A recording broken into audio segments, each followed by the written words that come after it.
Les amis, bonjour à tous et j'espère que vous allez bien.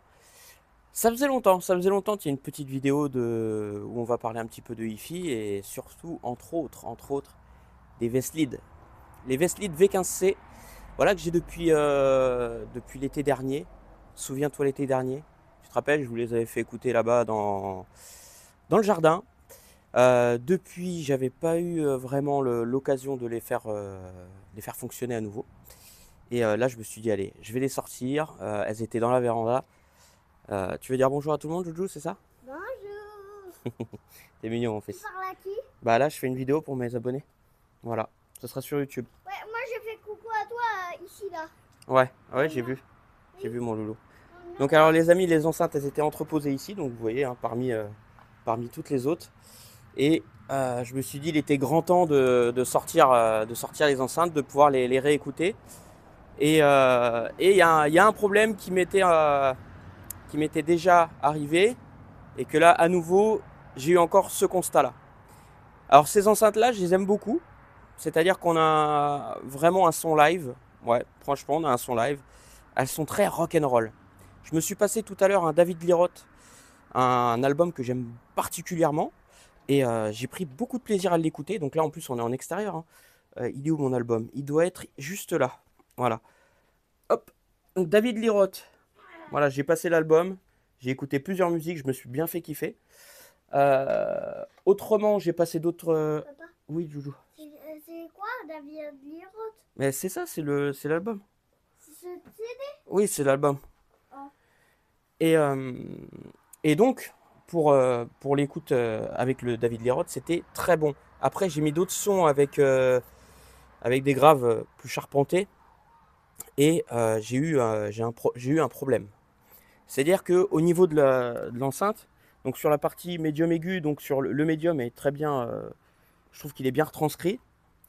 En plus, avec le 38 qui diffuse assez large, on peut se balader, on peut être partout. Il n'y a pas besoin d'être, vous savez, dans une zone précise pour écouter la musique. Donc ça, c'est plutôt cool. Euh, L'aigu, il en fait pas trop. Ce qui fait que c'est vrai que ce sont des enceintes qui finalement, elles ne se révèlent pas du tout être fatigantes. Ça, vraiment, il y a pas de souci là-dessus. Donc après, comme je vous dis sur la partie grave, je trouve qu'il y a un problème entre le grave et la caisse. C'est-à-dire que le coffret de l'enceinte, pour moi, je le dis honnêtement, même vis-à-vis de Vestlid, si plus tard ils veulent refaire une version 2 de leurs enceintes, c'est faire une caisse beaucoup plus rigide. C'est-à-dire que là, le grave, on l'entend jouer dans le coffret de l'enceinte. Et moi, quand je vous dis ça, c'est parce que ces enceintes-là, quand vous voyez la gueule qu'elles ont, voilà, vous voyez, regardez, voilà. Moi, j'ai envie, j'ai envie de m'amuser avec. J'ai envie de jouer la musique, j'ai envie de jouer fort. J'ai pas envie d'écouter à bas volume, tout ça. Donc forcément, je vais pousser. Et tu sens qu'il y a les limites, justement, on atteint les limites justement de la construction de l'enceinte. Voilà. Euh, Vraiment, je pense qu'il aurait fallu qu'il y ait beaucoup plus de renforts par rapport à la puissance admissible. En fait, c'est ça aussi le truc. C'est que ce sont des enceintes qui acceptent de fortes puissances. Donc ça, je l'ai constaté. Elles y vont sans broncher. Mais par contre, à un moment donné, la caisse ne suit plus. C'est le coffret de l'enceinte qui ne suit plus. Ça, c'est avec mon expérience. Comme je vous dis, moi, ces enceintes-là, j'ai envie de faire péter le son. J'ai envie que ça tape. J'ai envie de m'amuser en fait. C'est des enceintes pour m'amuser. Voilà. Je suis pas là pour me dire, allez, tiens, je vais être en mode audiophile ou quoi. Non, j'ai envie de m'éclater. Je vais passer du rock, tout ça. Et le rock, d'ailleurs, justement, ça fonctionne bien dessus. Euh, et voilà. Donc, c'est dommage. C'est dommage. Moi, c'est le petit bémol, vous voyez, sur ces enceintes-là. Parce qu'en plus, elles ont quand même une belle gueule. Vous voyez, avec le 38 coaxial, hein, que vous savez que ça se fait. C'est pas commun, il n'y a que certaines marques qui vont faire ça, dont je ne vous citerai pas le nom, que vous allez reconnaître immédiatement. Mais voilà.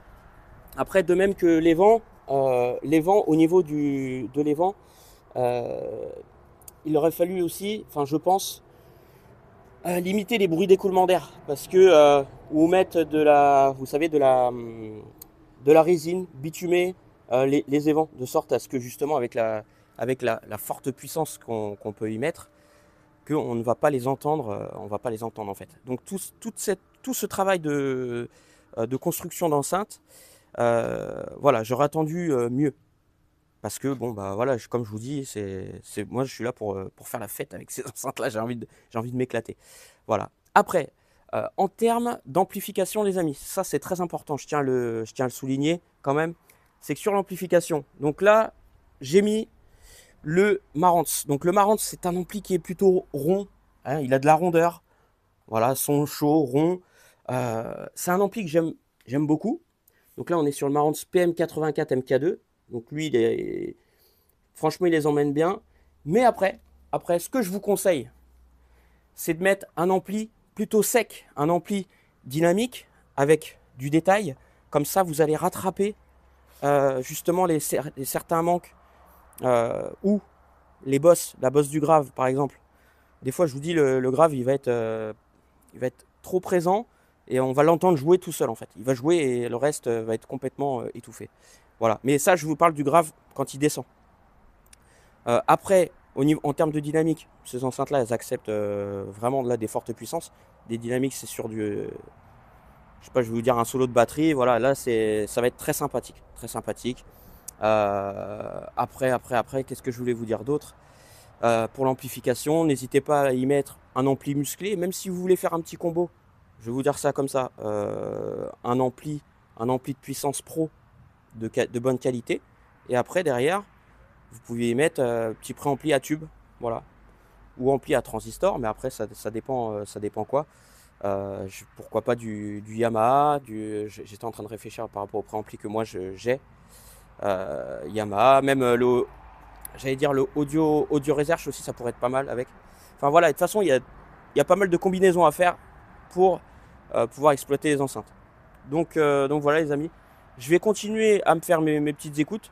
Voilà, me faire plaisir. Parce que j'ai énormément d'écoutes à faire. Des vidéos aussi à vous faire. Bon, en ce moment, vous avez vu, j'ai vraiment pas le time. Et puis bah voilà, hein. Après il faut que je vende un petit peu de matos. Bon, vous avez vu, j'ai mis en vente les Davis Avalon, les Davis, ça c'est Davis Davani, les Davani. Les JBL aussi, je vais certainement les mettre en vente là-bas, ça c'est pareil. Les Dynaudio, je vais peut-être les mettre en vente, les Dynaudio Audience 82. Peut-être une paire de jameaux comme ça. Enfin voilà, après je vais essayer d'un petit peu de faire un petit peu d'air parce que j'ai vraiment plus de place à la maison et il faut faire des choix.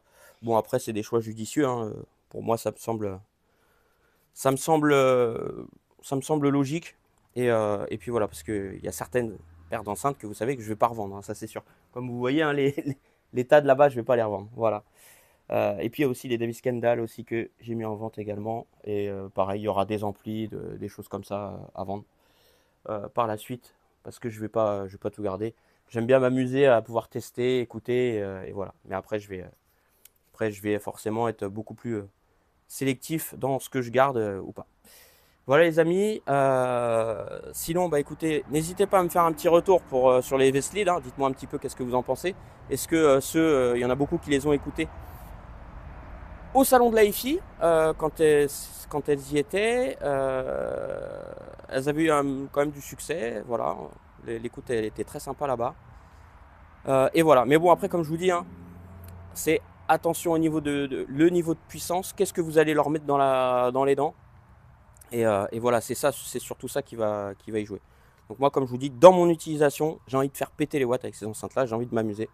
Et c'est pour ça que bah, quand tu vas pousser, bah, le coffret de l'enceinte, c'est comme s'il se mettait en défaut parce qu'il suit pas derrière. On peut pas mettre des petits pneus de 13 pouces tu vois, sur une Formule 1 ou voilà, sur une bête de course et forcément à un moment donné, ça va se casser la figure quoi.